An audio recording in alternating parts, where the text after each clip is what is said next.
Well, this is the view outside my garage.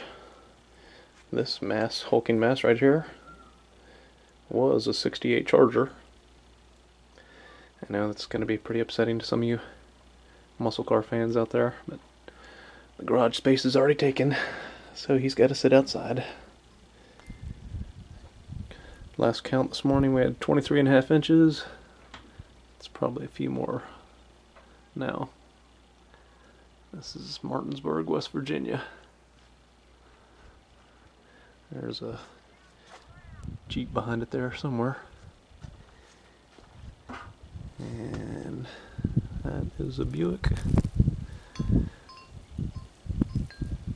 And it's still coming down for the rest of today.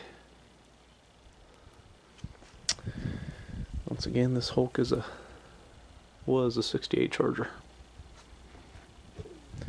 You kind of see the grill there. Let's get a shot of the.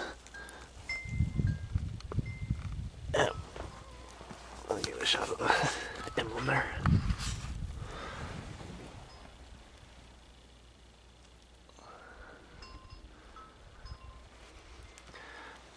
Thought you might enjoy that.